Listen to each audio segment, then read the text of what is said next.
In this video, we're going to talk about a technique of integration known as integration by parts. It's not an A-B topic, although it has been at various times in the past. So if you remember the product rule, where we say the derivative of the product of the functions u of x and v of x is the first u of x times the derivative of the second v prime of x plus the second v of x times the derivative of the first u prime of x. So the integration by parts is a technique of integration that reverses the product rule. So how do we look at what the derivative of that product rule is and somehow get back to the original? Or it actually is going to use that. It's actually not quite that simple. It uses the idea of product rule to come up with a technique of integration. So we write it more compactly. So instead of calling it u of x and v of x, we're going to shorten it up to say uv. And then instead of calling it v prime of x, we'll call it dv. And instead of calling it u prime of x, we'll call it du. And so it becomes the derivative of uv. uv is u dv plus v du. Now, from that equality, we integrate both sides. So if we integrate the expression on the left, this derivative, what we get is just the uv, and then we just write these other two as integrals. Then we do a little bit of algebra, and so we solve for the u dv part of it, that integral, by subtracting the integral of v du to the other side with the uv, and what we get then is that the integral of u dv is equal to uv times minus the integral of v du. And this is something that you are going to have to remember and just know from memory. Now, some people in the past, I don't know if it helps you, they've called it, I've had students that called it of dove and use that as a way of remembering it.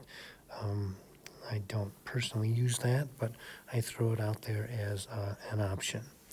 So the idea behind it is we're going to take an integral that we don't know how to do. That's going to be this one right here. And then we're going to use this uv minus the integral of v du and hope that we can convert it into an integral that's easier to do than the original. So as we look at our integrand, so we get this integral here, and the first decision we have to do is say, well, what do you call u and what do you call dv? So the kind of overarching guiding rule here is that we're going to end up integrating v du, so we would like in our choice of u to get something where du is somehow simpler to do than the original u was, because we're going to replace that u with a du. We also have to name something in our integral. What we call dv, we have to be able to find the integral of, because we're going to need to know to name what is that new function v. So we want du to be simpler, and we want the integral of dv to be doable. So let's see what an example, how that might look. If we're going to try to integrate x times the cosine of x, then we don't know how to do this directly. So we are going to think of this as being the integral of u dv, and the question is, what are we going to call u and what are we going to call dv, knowing that we're going to, at the end of the day, have to integrate v du. So for our choice of u, we would like something that is going to be simpler once we differentiate it. So a natural choice is going to say let u be x, because then du is going to be just 1, or we'll call it dx. And so that is going to be simpler. Our integral that we end up doing in a little bit is going to be simpler when it becomes a 1 in there instead of the original x. The other criteria is that what we choose for dv we have to be able to find its integral, and that's certainly the case with cosine x. We know that the integral of cosine of x is sine of x. So this meets both of our criteria. Now really the only other reasonable choices would have been to say maybe u is cosine, and that would have led us to say dv is going to be x. And that isn't going to work in this case because the du isn't really getting any simpler, and the v is going to get actually bigger, and that's not really what we want because our next integral, the v du, would have become more complicated than the original one we started with. And so that's why that's not going to work. Sometimes there's a little bit of trial and error involved in integration by parts. It's not always obvious what are you going to call the u and what are you going to call the dv. Once we've made that choice and we have the parts laid out here for us, then we're going to say that our integral is now going to become uv. So u times v is going to be x sine x, and then minus the integral of, and then the v du is going to be sine of x dx. And we can see this was a good choice because we can integrate sine of x. So this is going to be the x sine x, that's our uv. And then when we integrate a negative sine x, that's going to be a negative cosine x. So the minus the negative cosine x is going to be a plus cosine x, and then plus c. And that is going to be our answer. Now, remember, you can always check, it may be a bit of work, you can always check to see if you have a correct integral by differentiating it and see if it doesn't get you back to the original integrand. Let's just do it in this case. So if we differentiate this, then we would get a product rule on x sine x. So that's going to be the first x times the derivative of the second plus the second sine x times the derivative of the first, and the derivative of x is 1. And then we're going to get the derivative of cosine x, which is going to be a negative sine x, and the derivative of a constant c is 0.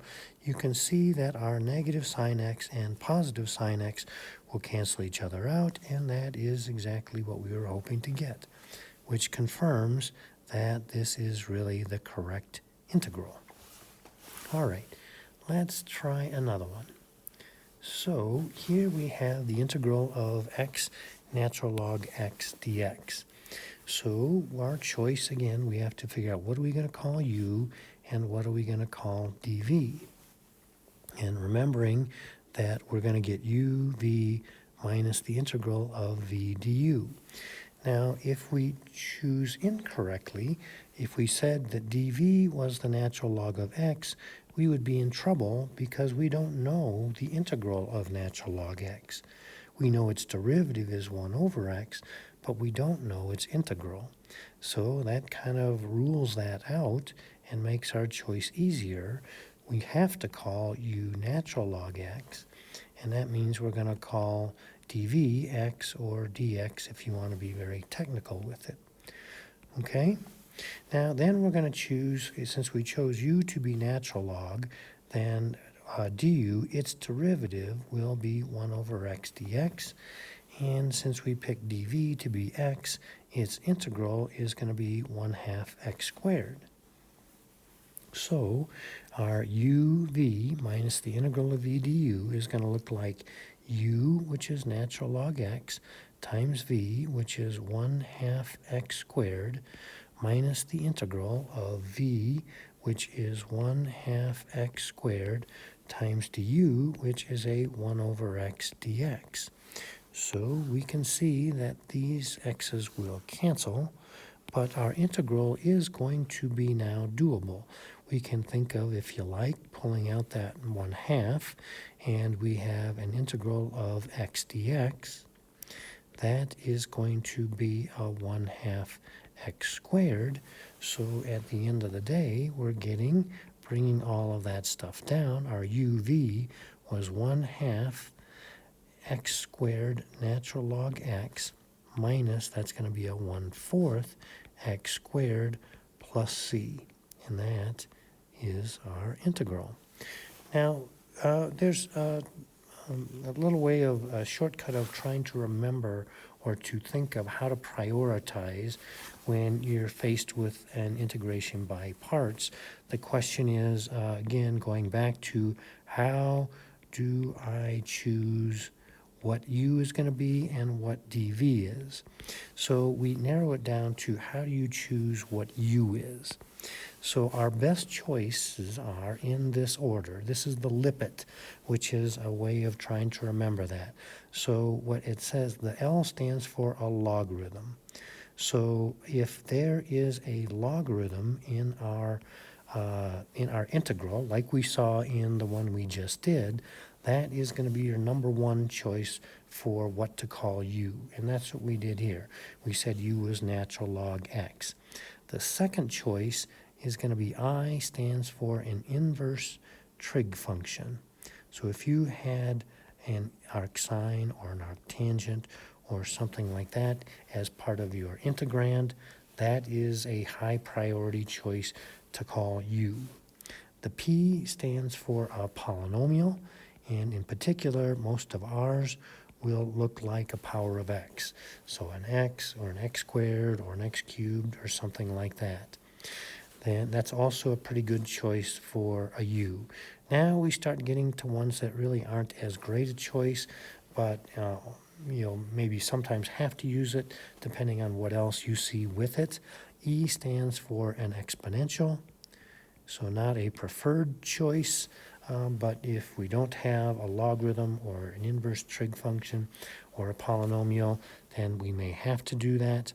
And kind of our last choice for something to call a u are going to be the trig functions. So sines and cosines and tangents don't generally make very good choices for u. If you have any other options, let's go with those first, and let's try to, in general, save that to be a dv. So Lipit is a way to think about how to make your choice. Okay, now here's another kind of thing we can do with integration by parts. It's repeated use of integration by parts. So that is, we may have to do integration by parts more than once in the same problem. So if we have the integral x squared e to the x using our Lipit, so we don't have a logarithm, we don't have an inverse trig, a polynomial would be our x squared. So that is a pretty good choice. We're going to say u will be x squared. That means dv is going to be e to the x dx. So once we make that choice, du is going to be that derivative, and v, the integral of e to the x, is still going to be e to the x. So in our first round here of uv minus the integral of v du, or of dov, as some of my students have called it in the past, we're going to get u times v is going to be x squared e to the x minus the integral of v du is going to be 2x e to the x dx. Now, this is not an integral that we can do right away. So the idea behind it is we're going to do integration by parts again. So now looking at this integral, again, we're going to stick with that Lipit. So u is now going to be the polynomial 2x. dv is going to be our e to the x dx. That makes du the derivative of 2x, 2 dx, and v, the integral of e to the x, is still going to be e to the x. So we've got our x squared e to the x that we had from the first round, our uv, and then minus, and now we're going to get u times v is 2x e to the x minus the integral of v du is going to be 2 e to the x dx. And finally, we've got an integral that we can just do. And so you have to be careful here now to distribute your negative signs. So our final answer is going to be x squared e to the x. That's going to be a minus 2x e to the x. that is going to become a plus 2, and the integral of e to the x is still e to the x, and we get something like that. So that's our repeated use of integration by parts. Now here's another kind of a tricky one here, is solving for an unknown integral. This one is almost feels like you're cheating when you do this. So here we don't have, you can see we don't have a great choice for a u.